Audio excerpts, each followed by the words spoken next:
అందరికీ నమస్కారం అండి. నా పేరు అఖిల్ దుద్యమారి. నిన్న మధ్యాహ్నం నుంచి ఒక వీడియో సర్క్యులేట్ అవుతుంది కొండాపూర్ జోన్లో.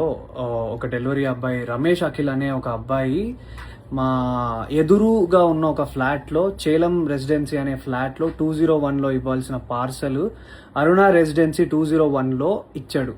అక్కడ డెలివరీ అడ్రస్ మీద వెరీ వెరీ క్లియర్గా రాసింది ఏంటంటే ఆపోజిట్ టు అరుణ రెసిడెన్సీ 201. నేను కావాలంటే మీకు ఆ లింక్ ఆ ఫోటో కూడా నేను మీకు పెడతాను. సో అది క్లియర్గా ఉంది. సో మా ఇంట్లో మధ్యాహ్నం పూట ఏంటంటే ఎవరో ఇంట్లో నలుగురిలో ఎవరో ఒకరు ఆర్డర్ చేశారని చెప్పి మా నాన్న ఆ అబ్బాయి వచ్చి డోర్ కొట్టగానే 201 అరుణ రెసిడెన్సీ అనగానే మా నాన్న తీసుకున్నారు. ఇది మన ఇంట్లోనే పెట్టారా అని మా నాన్న అడిగే లోపే మా నాన్న చేతిలో పెట్టేసి ఆ అబ్బాయి వెళ్ళిపోయాడు. ఒక ఆర్డర్ డెలివరీ ఇచ్చే ముందు కన్ఫర్మేషన్ చేసుకోవాల్సిన అవసరం డెఫినెట్లీ ఉంటుంది అనేది నేను అనుకుంటున్నా. ఒక ఓటీపీయో లేకపోతే కాల్ చేసో లేకపోతే ఆ పేరేంటో కనుక్కొని క్రాస్ చెక్ చేసుకొని ఇది కరెక్ట్ డెలివరీయా కాదా అని ఇచ్చుకొని వెళ్ళిపోవాలి.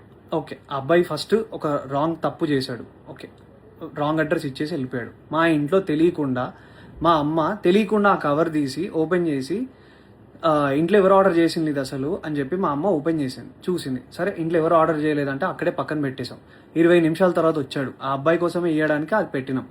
ఆ అబ్బాయి మా ఇంటికి అడిగినప్పుడు నేను ఆ అబ్బాయిని యాజ్ ఎ జనరల్ సిటిజన్గా, ఒక రెస్పాన్సిబుల్ సిటిజన్గా నేను అడిగిన క్వశ్చన్, బ్రదర్ మీరు అసలు క్రాస్ చెక్ చేసుకున్నారా అడ్రస్ అని అడిగితే ఆ అబ్బాయి చెప్పిన విధానం ఏంటంటే, లేదు నేను చూసుకోలే ఇచ్చేస్తా.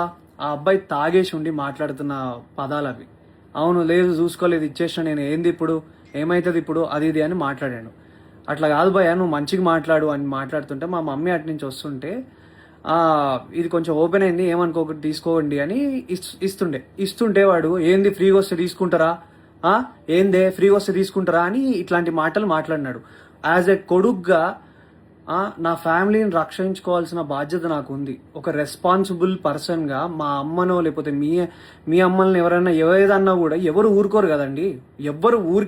ఎవరి మీదకి నాకేమైనా పిచ్చా, ఆ అబ్బాయితోని నేను గొడవ పడితే నాకేమన్నా వస్తుందా, పోనీ నా కెరియర్కి ఏమైనా హెల్ప్ అవుతుందా, లేకపోతే ఆ అబ్బాయిని నేను హ్యూమిలియేట్ చేసి మాట్లాడితే నాకేం వస్తుంది. నేను ఒకప్పుడు డెలివరీ జాబ్లలో పని చేసుకుంటా ఎదిగి ఈరోజు హీరోగా అయినా ఉన్నాయి.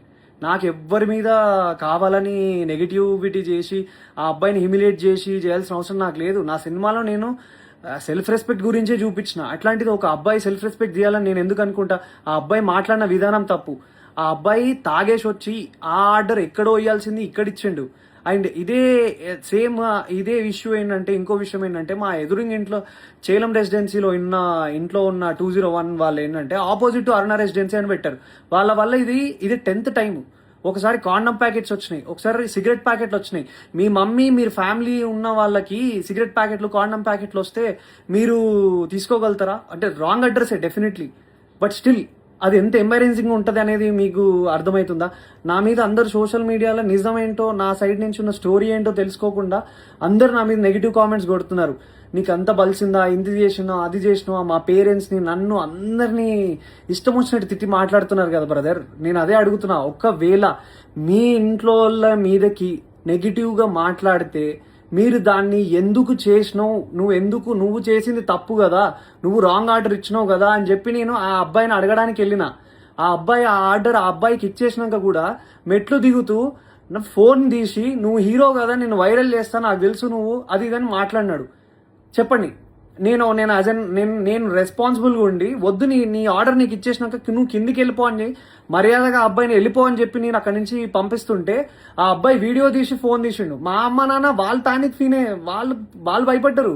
అరే ఏం చేస్తున్నాడు ఇప్పుడిప్పుడే మా మనోడు ఇట్లా వస్తున్నాడు, ఈ అబ్బాయి ఏంది ఇట్లా మాట్లాడుతున్నాడు అని చెప్పి వాళ్ళు టెన్షన్ పడినారు. మీరు చెప్పండి, మీరు ఈ సిచ్యువేషన్ ఉంటే మీరేం చేస్తారు మీరు చెప్పండి. నేనైతే రెస్పాన్సిబుల్గా ఉన్నా. నా మీద జరిగిన ఈ అలిగేషన్ దాని గురించి నేను పోలీస్ వాళ్ళ దగ్గరికి వెళ్ళి మాట్లాడి ఫిర్యాదు చేయడం జరిగింది. సో నేను ఆర్ మా అమ్మ మా నాన్న ఏదైనా తప్పు చేసి ఉంటే definitely we will be sorry for that. నేను కావాలని ఏం వాళ్ళ మీదకి వెళ్ళలేదు.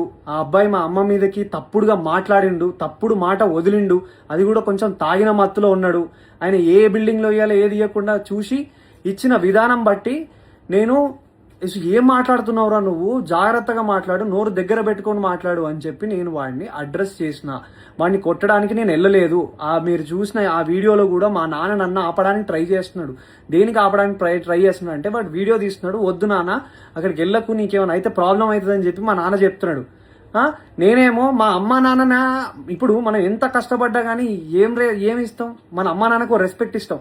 అట్లాంటిది ఏ సంబంధం లేని అసలు మా ఆర్డర్ కాని దానికి మా ఇంట్లోకి వచ్చి మళ్ళీ బై మిస్టేక్గా 20 నిమిషాల తర్వాత మళ్ళీ వచ్చి దానికి నేను ఆ అబ్బాయి వచ్చి ఇష్టం వచ్చినట్టు ఏందే ఫ్రీగా వస్తే తీసుకుంటావా అని మీ ఇంట్లో ఉన్న వాళ్ళని ఎవరినన్నా అంటే మీరు ఊరుకోగలుగుతారా బ్రదర్? మీరు చెప్పండి నాకు. నన్ను ఇన్ని మాట్లాడుతున్నారు కదా, I'm able to take it. నాకు ఓకే, నాకేం ప్రాబ్లం లేదు.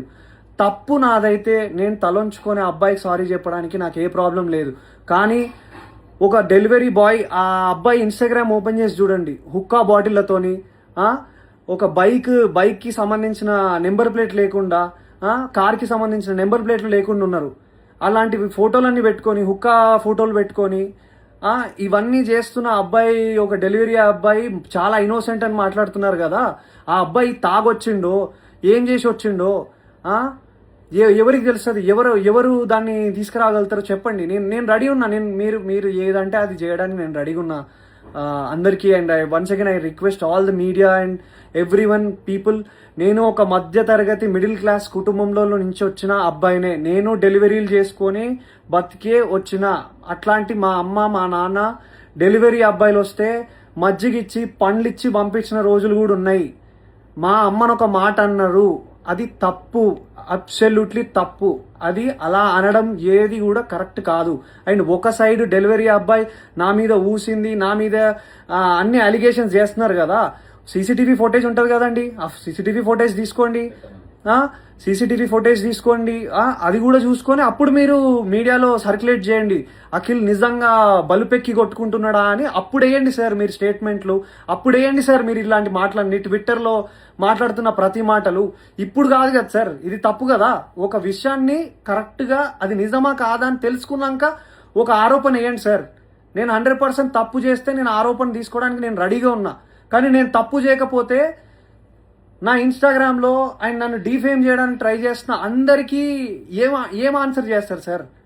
ఏం ఆన్సర్ చేస్తారు? ట్విట్టర్లో ఉన్న వాళ్ళైనా ఆ పేజెస్లో నుంచి ఒక స్టోరీ, ఒక డెలివరీ అబ్బాయిని ఊరికే సరదాగా నాకేం అవసరం సార్? ఒక హీరోగా ఉండి నాకేం అవసరం? ఒకసారి ఆ డెలివరీ అబ్బాయి జోలికి వెళ్తే నాకేమొస్తుంది సార్? ఆ అబ్బాయి ఏమనకుండా అంటే